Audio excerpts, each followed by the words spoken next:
Hold your fire! I'm a human!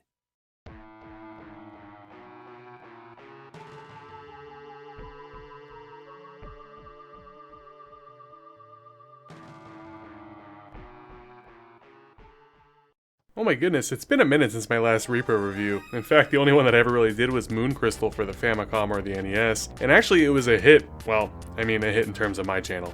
So let's get back to more of these, huh?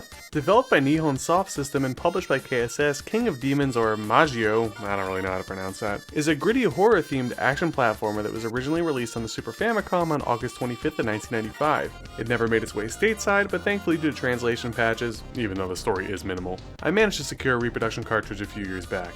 The rough overview of the story revolves around a man named Abel who needs to rescue his wife and child from hell. That's really about it.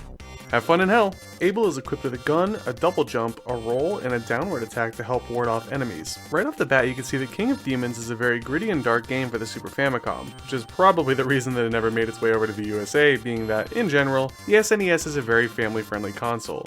Blood, guts, gore, and demons? Yeah, probably not the best thing for a 7-year-old to be playing at the time. This is also apparently a very rare and valuable game for the Super Famicom. My collector's sense is tingling, but there's next to no chance to get this thing for a reasonable price where I'm currently living. While you start the game as Abel and fight your way through a few levels and mini-bosses, after the first actual boss of the game, you're given the ability to grab a jewel of some sort that turns you into various beasts, creatures possessing their own abilities. The red jewel is essentially a hybrid of Abel and a harpy, the green turns you into a centurion, the blue turns you into a dragon. These forms are stronger than Abel, and when picked up in the correct order you could actually achieve a different ending. You can, however, not pick them up and continue through the game as Abel, but really there's no reason to unless you're looking for some sort of challenge. Speaking of challenge, King of Demons is a fairly challenging game. Some of the bosses have difficult patterns to get down at first, but more importantly, the level hazards are by far the hardest section of the game. Yes, that's right, many instances of falling to your death rather cheaply and swiftly. Luckily for those that can't stand the heat, the game itself is not that long, and even though there is a boss rush at the end of the game, there's a chance to heal yourself in between battles utilizing the feeding mechanic where your beast form can eat certain fallen enemies for health. The graphics of King of Demons portray the dark, hellish nature very well.